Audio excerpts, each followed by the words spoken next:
అది ఫిబ్రవరి 1, 2011వ సంవత్సరం. కేరళలోని పాలక్కాడ్ జిల్లాలోని షోర్నూర్ అనే సిటీలో సౌమ్య అనే యువతి తల్లిదండ్రులతో కలిసి నివసిస్తుంది.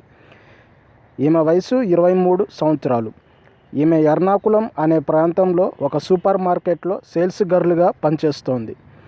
షోర్నూర్ నుండి ఎర్నాకుళంలోని సూపర్ మార్కెట్కి రోజు ట్రైన్లో ప్రయాణం చేసి సూపర్ మార్కెట్లో పనిచేస్తోంది. ఆ రోజు ఎర్నాకుళం షోర్నూర్ ప్యాసింజర్ ట్రైన్లో ప్రయాణిస్తోంది. ట్రైన్లో అక్కడక్కడ మాత్రమే ప్రయాణికులు ఉండి దాదాపు ట్రైన్ ఖాళీగా ఉంది. తాను ప్రయాణించే బోగీలో ఆమె మాత్రమే ఉంది. సాయంత్రం 5 గంటలు కావస్తోంది. ఎర్నాకుళంలోని సూపర్ మార్కెట్లో పని ముగించుకొని ట్రైన్లో షోర్నూర్లోని తన నివాసానికి బయలుదేరింది. అప్పుడే ఒక సంఘటన జరిగింది. ఒక వ్యక్తి సౌమ్య బోగీలోకి వచ్చి సౌమ్య ఎదురుగా నిలబడ్డాడు. ఇతని పేరు గోవిందచామి. ఇతన్ని గోవిందస్వామి అని కూడా అంటారు. ఇతని వయసు 30 సంవత్సరాలు. ఇతనికి ఎడమ చెయ్యి మణికట్టు వరకే ఉంటుంది. అంటే ఎడమ చేతికి మణికట్టు తర్వాత అరిచెయ్యి ఫింగర్స్ ఉండవు. ఇతను తమిళనాడుకు చెందినవాడు. అక్కడి నుండి ఇక్కడికి వలస వచ్చి ఏవో పనులు చేసుకుంటూ జీవిస్తున్నాడు. సడన్గా సౌమ్య దగ్గరికి వచ్చి ఆమె పర్సు లాక్కోబోయాడు. సౌమ్య అతన్ని వెనక్కి నెట్టింది. మెడలోని గొలుసు, పర్సు మళ్ళీ లాక్కోవడానికి ఇతను ప్రయత్నం చేస్తుంటే సౌమ్య గట్టిగా అరుస్తూ గోవిందచామిని అదుపు చేసే ప్రయత్నం చేసింది. ఆ కేకలకు మిగతా బోగీలోని ప్రయాణికులు అక్కడికి పరుగున వచ్చారు. ఇప్పుడు ట్రైన్ వల్లతోల్ నగర్ అనే స్టేషన్ దాటి మెల్లగా ప్రయాణిస్తుంది. ప్రయాణికులు వీళ్ళ దగ్గరికి చేరుకుని గోవిందచామిని పట్టుకోబోతే వాళ్ళని వెనక్కి నెట్టాడు. సౌమ్యని కదులుతున్న ట్రైన్ డోర్ నుండి కిందకు తోసేశాడు.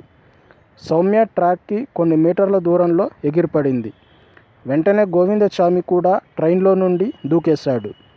అప్పటికే సౌమ్య తీవ్ర గాయాల పాలయ్యింది. గాయపడ్డ సౌమ్యను పక్కనే ఉన్న చెట్లలోకి తీసుకెళ్లి ఆమె మీద అత్యాచారం చేశాడు. తీవ్ర గాయాలతో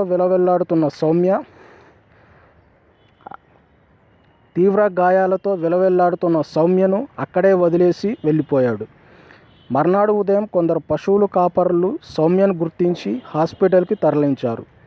పోలీసులు హాస్పిటల్కి చేరుకొని సౌమ్యని పరామర్శించారు. సౌమ్య తనకు జరిగిన దారుణం మొత్తం బెడ్ మీద పడుకొని పోలీసులకు చెప్పింది. పోలీసులు స్టేట్మెంట్ రికార్డు చేశారు. ఆ రోజు సౌమ్య ఎర్నాకుళం రైల్వే స్టేషన్లోని ఎర్నాకుళం షోర్నూర్ ప్యాసింజర్ ట్రైన్ ఎక్కింది కదా. ఆ ట్రైన్ దగ్గర రైల్వే స్టేషన్ సీసీటీవీని పోలీసులు పరిశీలించగా సౌమ్య వెనుక ఒక వ్యక్తి చాలాసేపు తిరగడం, సౌమ్యతో పాటే ట్రైన్ ఎక్కడం రికార్డైంది. ఇతని ఫోటో అన్ని పోలీస్ స్టేషన్లకు పంపించగా ఇతను తమిళనాడుకు చెందిన గోవిందచామిగా గుర్తించారు. ఇతని మీద అక్కడ చాలా దొంగతనం, ఇతర కేసులు ఉన్నట్లు గుర్తించారు. ఆ చుట్టుపక్కల ఉన్న సీసీటీవీలను పోలీసులు పరిశీలించగా పాలక్కాడ్ రైల్వే స్టేషన్ పరిసర ప్రాంతాల్లో ఉన్నట్లు గుర్తించి గోవిందచామిని అరెస్టు చేశారు. మొదట తనకేమీ తెలియదని బుకాయించాడు. పోలీసులు వారి శైలిలో విచారించేసరికి సౌమ్యను తానే ట్రైన్ నుండి తోసి అత్యాచారం చేశానని ఒప్పుకున్నాడు.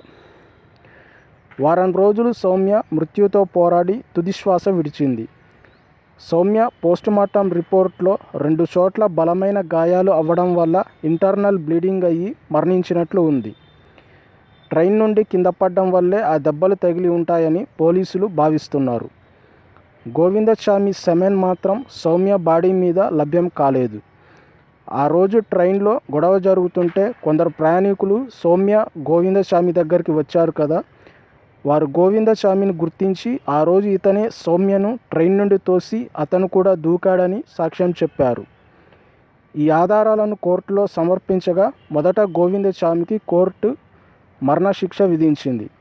2016లో గోవిందచామికి చెందిన లాయర్ గోవిందచామి వీర్యం సౌమ్య బాడీ మీద దొరకలేదు కదా, అసలు ఈ హత్య ఇతనే చేశాడు అని ఎలా చెప్తారు అని వాదించాడు. కేవలం ప్రత్యక్ష సాక్షులు, సీసీటీవీ ఫుటేజ్ మాత్రమే ఉన్నాయి అని వాదించాడు. కోర్టు ఇతనికి మరణశిక్ష నుండి జీవిత ఖైదు విధిస్తూ తీర్పునిచ్చింది. సౌమ్య తల్లి ఆ తీర్పును తప్పుబట్టింది.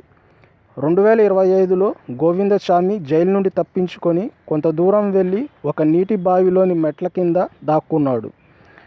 పైనుండి చూస్తే నీళ్లు కదలడం చూసి మెట్ల కింద గోవిందచామిని పట్టుకొని పోలీసులు ఇంకో డిస్ట్రిక్ట్లోని జైలుకి తరలించారు. ఈ కేసులో బాధాకరమైన విషయం ఏమిటంటే సౌమ్యను గోవిందచామి ట్రైన్ నుండి తోసేశాడు కదా. ఆ తర్వాత రోజు అంటే ఫిబ్రవరి 2, 2011న సౌమ్యకు నిశ్చితార్థం జరగనుంది. ఈ వీడియోపై మీ అభిప్రాయాలను కామెంట్ ద్వారా తెలియజేయండి. ఛానల్ను సబ్స్క్రైబ్ చేసుకోండి.